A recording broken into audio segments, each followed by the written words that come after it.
ডাক্তারদের উপর হামলার ছক কষা হয়েছে বলে বিস্ফোরক দাবি কুণাল ঘোষের।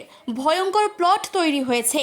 এই অবস্থায় পুলিশকে নজর রাখার বার্তা দেওয়া হয়, এমনকি কোনো বহিরাগত যাতে সেখানে ঢুকতে না পারে সেই দিকেও পুলিশ যাতে কড়া নজর রাখে সেই আবেদনও জানান তৃণমূল নেতা।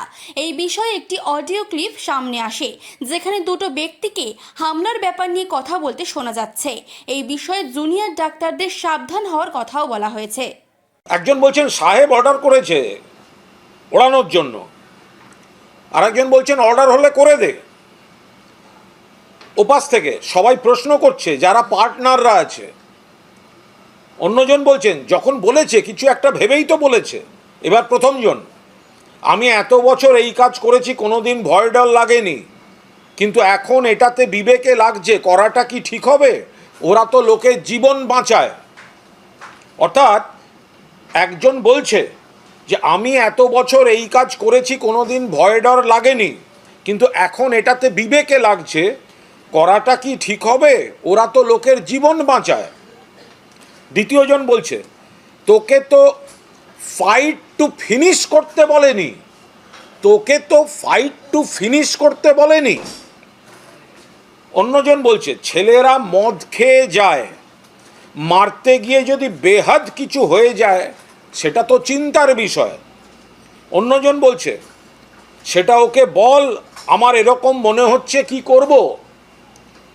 অন্যজন বলছেন বাপ্পাদাকে পার্সোনালি জিজ্ঞাসা করেছিলাম, বাপ্পাদা বলল জানোয়ার হয়ে যায়নি এখনো। অর্থাৎ বাপ্পাদা নামক ব্যক্তি যেই হোক সে বলছে এখনো জানোয়ার হয়ে যায়নি, অর্থাৎ এই প্লটটার মধ্যে থাকতে চাইল না, অথচ একটা নির্দেশ আসছে হামলা করো। আর একজন বলল ওই মতো করেই কর। আর একজন দাদু বলছে, কেউ একটা নাম আছে যাকে ওরা দাদু বলে ডাকে, দাদু বলছে নবান্নতে মিটিং হয়নি, ওরা তো ফেরত চলে আসবে সল্ট লেকে, ভাববে শাসকরা মাঠটা মেরেছে। ওপাশ থেকে একটা এরপরে কি বলল, কথাটা কিছু বুঝলে? বললো হ্যাঁ বুঝেছি। প্রথমজন বলেছে পুরো দোষটা দিয়ে আরও অশান্তিটা পাকানো যাবে, কিন্তু কলকাতার কাউকে নয়, বাইরের লোক।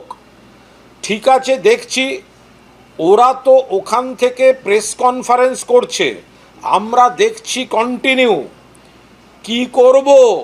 মাথা ফাটানোটা কি ঠিক হবে? উত্তর আসছে দেখ, খানিকটা যদি কিছু করা যায়, খানিকটা হলেও কি ব্যাপারটা থাকবে যে ওরাই এটা করালো। অন্যজন বলছে দেখছি। কাল কোনো কারণে এরা এই ছক অনুযায়ী করতে পারেনি, কিন্তু যাদের মাথায় এই ছক আছে যে জুনিয়র ডাক্তারদের আন্দোলনের ওপর হামলা করবে এবং মমতা বন্দ্যোপাধ্যায় মাননীয় মুখ্যমন্ত্রী, রাজ্য সরকার, তৃণমূল কংগ্রেসের ওপর দায় চাপিয়ে আরও অশান্তি করবে, এ তো চরম সাবধানতা দরকার। টাইমিংটা বোঝা যাচ্ছে, টাইমিংটা আপনারা সবাই অডিওটা পেয়ে যাবেন, টাইমিংটা বোঝা যাচ্ছে। বলছে ঠিক আছে দেখছি, ওরা তো এখন প্রেস কনফারেন্স করছে, আমরা টিভি দেখছি কন্টিনিউ। অর্থাৎ নবান্নে বৈঠক হয়নি, প্রেসে জুনিয়র ডাক্তারদের প্রতিনিধিরা কিছু বলছেন, সেই সময়ই এই কথোপকথনটা হয়েছে, যেটা আমরা ওদের সূত্র থেকেই পাচ্ছি। এটা একটা ভয়ঙ্কর চক্রান্ত, আমরা বারবার বলছি। চিফ এডিটর জিতেন সরকারের রিপোর্ট, চেতনা বার্তা, জেগে থাকে জাগিয়ে রাখে।